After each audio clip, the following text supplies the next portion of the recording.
this is Roger Green, host of the Surfing the NASH Tsunami podcast. This weekend, we are offering 5 conversations from Season 3, Episode 52, continuing our preview of AASLD's upcoming The Liver Meeting 2022, plus, from the vault, a conversation from our Liver Meeting 2021 coverage that takes a look at NITs and the role they might play going forward. Jörn Schattenberg starts this conversation by mentioning Abstract 94, titled Novel Mobile Health Delivered Lifestyle Intervention Program, parens, Noom Healthy Weight, close parens, in patients with NASH, a randomized controlled proof of concept study, which will be part of Parallel Session 12, NASH Therapeutics and OMICs, Sunday afternoon from 2 to 3:30. This is a small trial in patients with NASH and obesity. The researchers sought to measure weight loss and also weekly engagement with the Noom Healthy Weight app. 70% of the patients met the weekly engagement goal, and they lost an average of 5.3 kgs over 16 weeks, as compared to patients with more typical lifestyle management and non-weekly engagement who lost an average of 1 kg. Jeff McIntyre enters the conversation energetically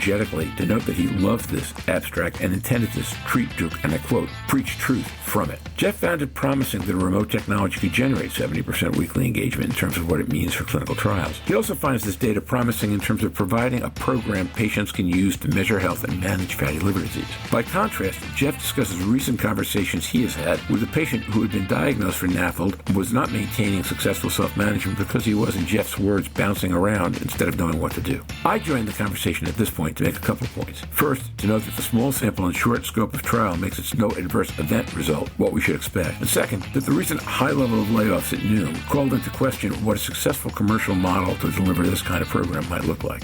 I extend that to consider different payment models and product definitions. As the conversation ends, Jeff notes that the layoffs I mentioned are the result of a post-pandemic dive in participation in wellness apps that affected virtually every company sponsoring one. I agree. Our last 3 episodes of the podcast provide a pretty robust preview of what we are about to hear at the Liver Meeting starting Friday. Actually, by the time these post, we will be well into the meeting already. So listen, enjoy, learn, and when you're done, join the dialogue on our LinkedIn discussion group. Jörn Schattenberg. I was looking at Parallel 12, NASH Therapeutics and OMICs, and this is really a great session. I don't want to go into the medical treatment here. One abstract I really liked was by Jonathan Stein from Penn State, and he's been doing some interesting studies in terms of physical activity and getting people to enroll in clinical trials in this arena. And now they present a small trial, randomized, 16 weeks, comparing a mobile health app with lifestyle intervention for 16 weeks in patients with obesity, mainly, as far as I can say, and NASH also. And they're looking at some endpoints, not so much efficacy, but also the weekly engagement of the app. They had a threshold that was defined. They had 70% of the population meet that weekly engagement threshold. And in that group, you had more weight loss. It was 5.3 kilograms versus 1 kilogram in the standard of care arm. So I thought that was a neat way to actually show how engagement can be done at multiple levels. This is through a mobile app, can help those patients to stay focused and achieve their weight goal changes. And that reminds us that we really have to help our patients to achieve the goals that in busy clinics we normally just call out to them and then let them take their own shot at it, I guess. So, Jeff, I see from the smile on your face that we're getting into your neighborhood. Why don't you go ahead? Jeff McIntyre. Oh, notably, Jörn, you're killing me, man. You stole my abstract I was going to preach truth and gospel about. You should go put that knife back in your head, I think. Holy cow, that was something. Yeah, I agree with you. Mazen Noureddin. Oh my God, Jeff is so pissed at It's all right. Mazen, you always come on this podcast and say that you want to bring real emotion, and then real emotion comes up and you go, oh my gosh. You go ahead, Jeff. But this was like a real emotion. Anyway, sorry for that.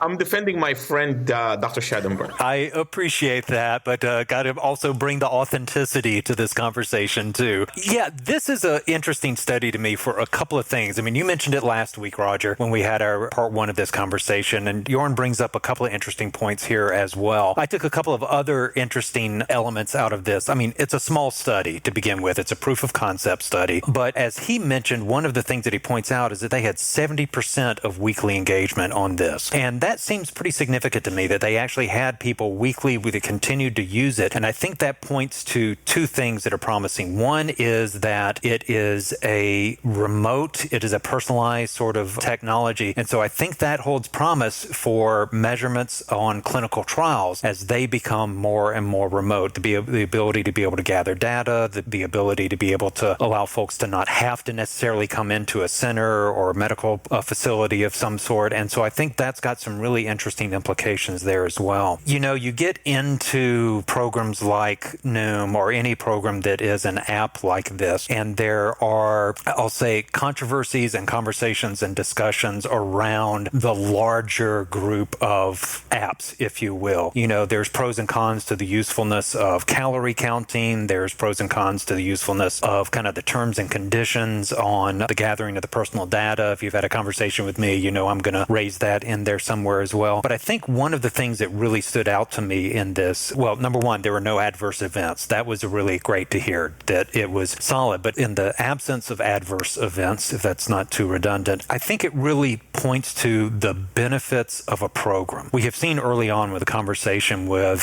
fatty liver disease and with NASH is, we liken it akin to an alcoholic going in for counseling and the medical professional saying, have you considered not drinking? And it's like, well, no kidding. That would be helpful. And so we see patients presenting with diabetes or obesity, and the advice that they're getting is, well, you should cut back, have better nutrition and some physical activity. And that's hardly news to patients on that. The question is not whether to do that, it's how to do it and how to do it knowledgeably. And you almost need a coach, and there are plenty of fitness coaches, which is a bad name for that. But I think one of the things that these apps represent outside of the controversies, however it's accomplished about calorie counting or whatever, is that it prescribes a program. It allows patients to be able to measure A, B, and C by day, by meal, by afternoon, by steps, whatever it takes to be able to do. And I think that's the real promise in this. I just had a conversation with an individual who was just diagnosed a couple of months ago with what he called the NAFLD. He wasn't really sure how to approach it. He said he had given up fast food, which for him was a huge sacrifice to be able to do, but then his weight bounced back because he had made up from it from,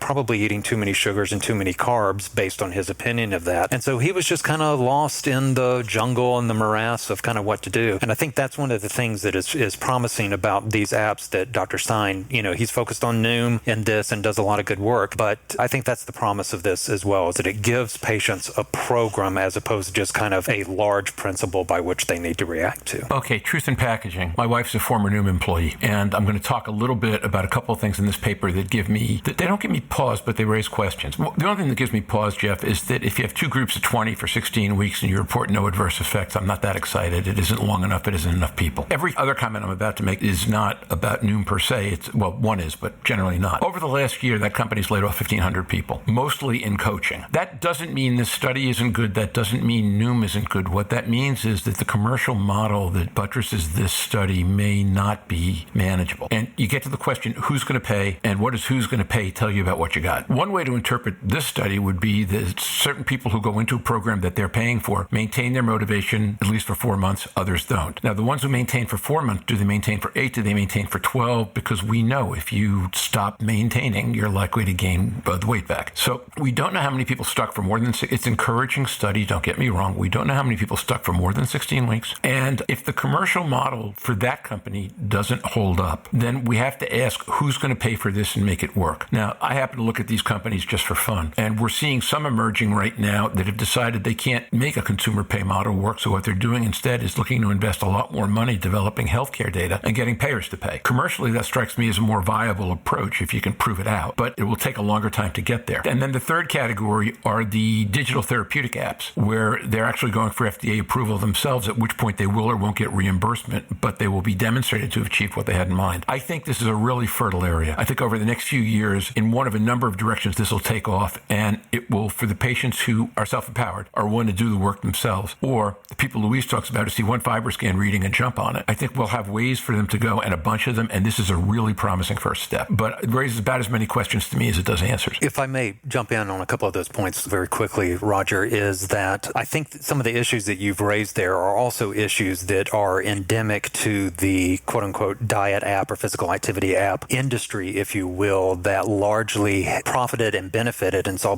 a huge rise during the height of COVID and all of us being trapped inside as well. People were more focused on what they could do individually. And so we've seen kind of a lessening across all of those apps, whether it's Garmin, like I've got on their specific apps, MapMyFitness, Strava, any of the other apps we've seen. We have seen that dive happen everywhere. When you talk about Noom releasing a lot of their coaches, there was kind of a boom for those, and now there's a bit of a constriction across the industry for many of those apps as well. Your point about whether people maintain is the grand question with all of these apps. It's related to the calorie counting controversy as well. I think it plays more to my point, which is that people will profit from a program better than they will without a program. And we see that in terms of health. We see that in terms of fitness. If you can maintain, and there are plenty of other areas where this comes into as example, that if you have a program to stick to, then, and if you have a coach specifically, then you're more likely to be successful and more likely to hit those goals, whatever they are, whether they're fitness or weight loss or whatever it is. And so I still see some promise in this. I think, frankly, if there had been an adverse effect with an app, that would have been very alarming. It's not necessarily notable that there's no adverse effects. There's no real adverse effect from me wearing my Garmin. If there had been, that would be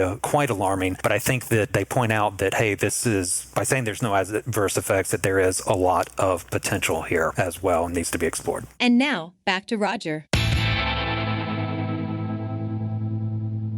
We hope you've enjoyed this recording. If you have any questions or comments about the content of this conversation or the entire episode, please send an email to questions@surfingnash.com. We will be back Monday and Tuesday afternoons Eastern U.S. time with daily review episodes, Monday for the weekend and Tuesday for Monday at the Liver Meeting. And we will have a summary of key points from those two episodes on Wednesday evening. Until then, stay safe, surf on. We look forward to seeing you on the podcast. Bye-bye now.